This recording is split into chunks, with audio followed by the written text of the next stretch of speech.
Hey everybody, welcome on into the Delmarva Sports Insider, the only live and local show dedicated to giving you all local sports all the time.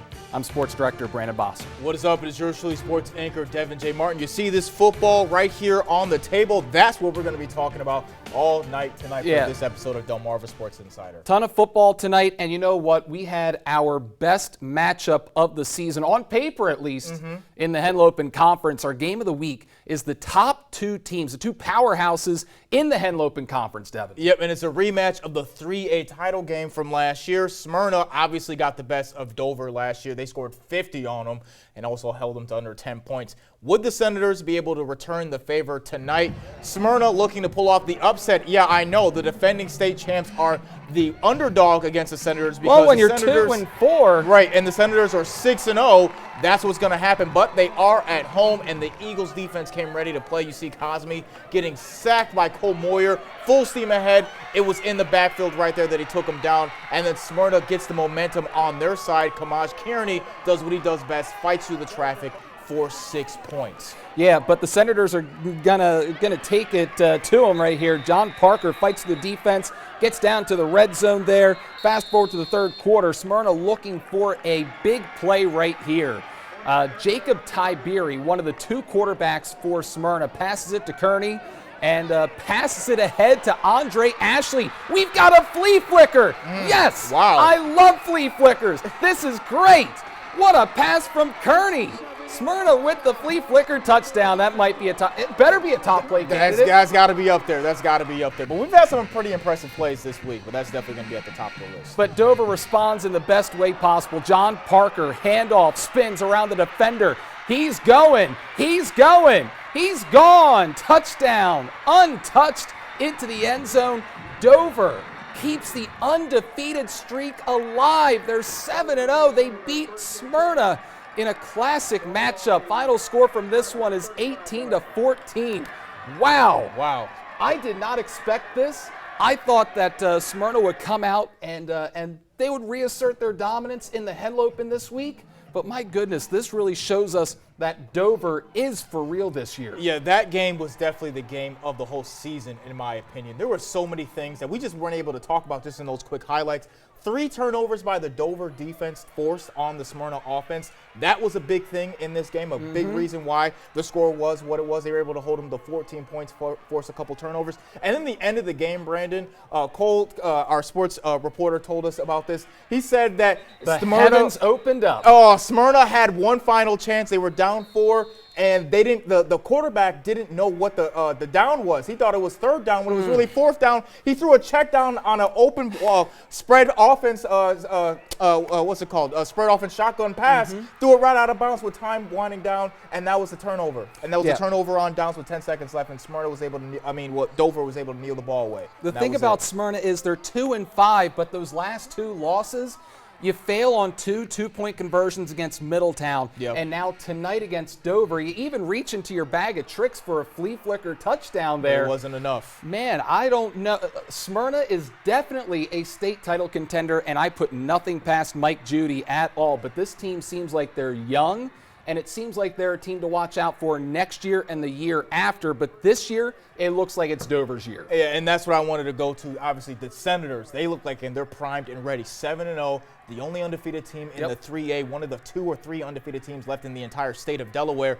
They proved a lot. I thought they would be able to go up into Smyrna's, hometown and home stadium and get the win at Abyssinia, and they were able to do that. So congrats to the Senators being able to pick off the Smyrna Eagles and get a really needed and crucial W for them. All right, now we've got more highlights for you. Staying in the 3A, it's Central hosting St. George's. The Golden Knights trying to build momentum off of that double-digit win over Cape last week. This week was a lot closer. Score was knotted at 7 late in the fourth quarter, until that Central defense able to create a big play. It's William Harmon making what might be the biggest play of the game right there, picking off the Hawks and taking it down to the 30. Central in prime position to take this game over. 8 minutes to go.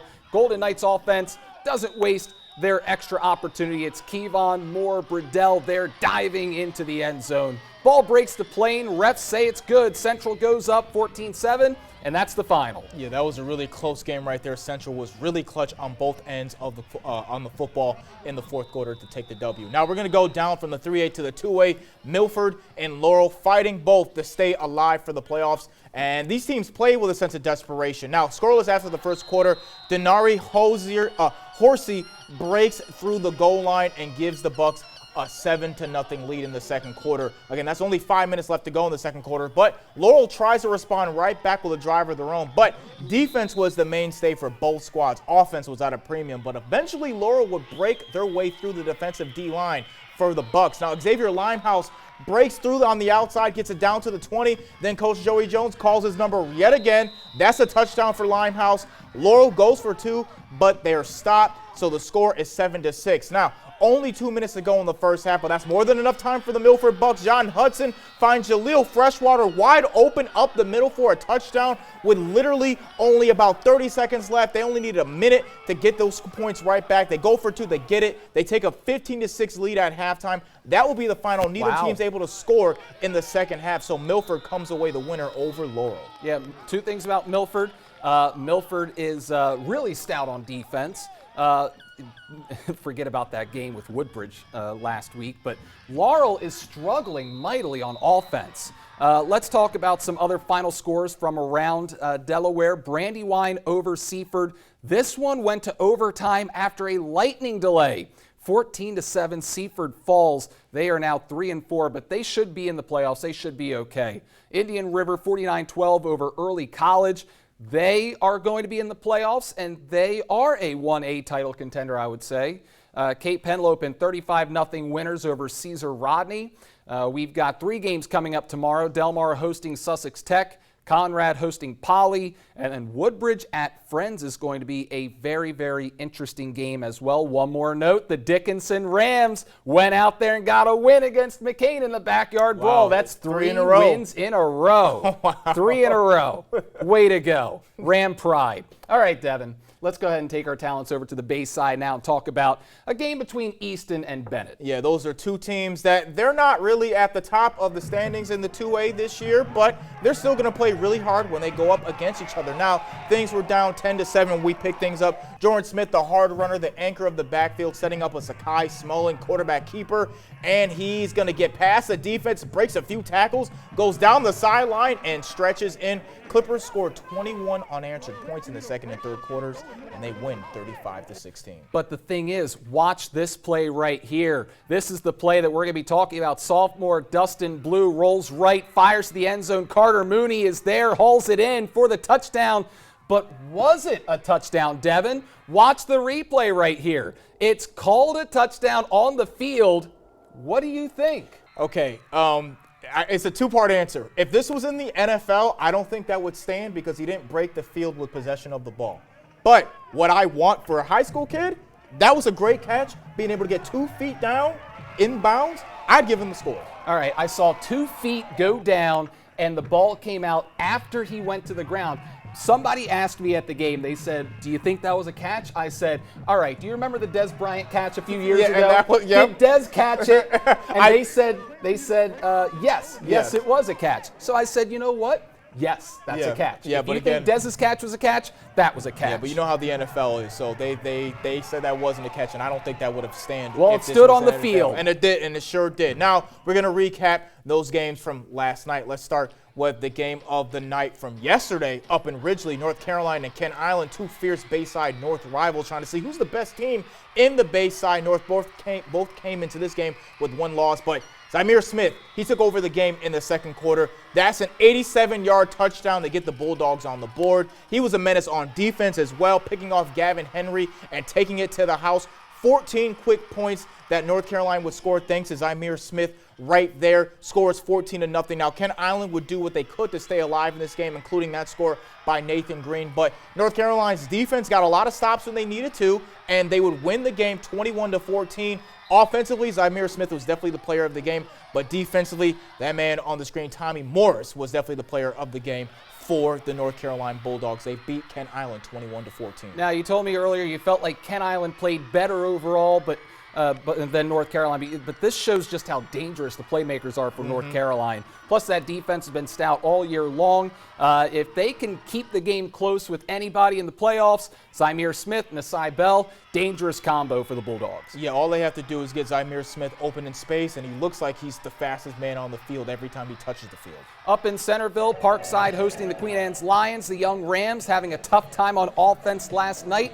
Connor Chesum nails the short field goal early on, but the player in this game to keep your eye out for is going to be this young man, the running back, Jadarian Flash Thompson. Flash Thompson, straight out of Spider-Man. Has already received at least one offer from a D1 school, and you're seeing why with moves like this. This move right here, on the sidelines, reminds me of Reggie Bush in 05. I mean, against Fresno State. And he's only a freshman. He's got some very, very impressive speed, and he's so elusive. I can only imagine what he's going to be as he continues to develop as a player. And he's a fantastic student as well. 3.8 GPA is what he says he's got. Keep up the great work, young man. Queen Anne's wins 17-0 and move back over 500. Yeah, Queen Anne's has been a team that they had a slow start to the season, but they're starting to get things up and get things momentum going on their side as they get closer and closer to playoff time. Now, what more can we say about Decatur? I don't really think there's anything else we can say. They have no more tests on this side of the bridge. Maybe they'll get their run for their money once playoff time arrives, but this offense is so lethal. Bryson Coleman went off for 245 passing yards, 4 passing touchdowns, including this alley-oop pass to Tribe Wise in the end zone. Wise had 2 receiving scores. Gavin Salito caught a pair in the end zone as well. Decatur is 8-0 for the first time in school history. They dominate Y-High 41-10 earlier this week. Obviously, Decatur was able to beat down Kent Island a couple weeks ago. They were able to beat North Carolina last week. They beat Y-High this week. Obviously, Y-High is not the class of the Bayside, but the only other 2 teams in the Bayside that could even challenge Decatur this year was North Carolina and Kent Island, and they passed those tests early on and easily on as well. So I don't know if there's any other team that can really stand in front of them until they get deep in the playoffs. All right, down in the 1A, Colonel Richardson all over Kent County. Jonas Somerville completing this pass right here. Oh, Devin, you changed up the highlights on me. Sorry about that. Yeah, no, we want to rush through these. That's just a touchdown right there. Obviously, you know what the final score was, 57-8. Yeah, Colonels go on to win this one, 57-8. Colonels go 4-0 against their Bayside North competition in the 1A. Now, 2 more scores to get to. Snow Hill falls to Northampton from Virginia, final score 35-24. Washington falling to Cambridge South Dorchester 54-6. One more thing, going over our picks for this week so far. Devin, 12-1. Oh, yes. Look at you. You even picked over right. And we had Smyrna winning. Yeah, well, you guys did. I just saw something in the Senators. I'm like, I think they can go up there and make a statement. Job. And they were able to do it. I went 9-4. Cole's 11-2 so far. That'll do it for the A block. We're calling our first timeout. Champions crowned this week in the Bayside. We'll run down the list of all the teams going to the Bayside Championships coming up next on DSI. I'm head coach Alec Metzer, Washington High School. You're watching Delmarva Sports Insider.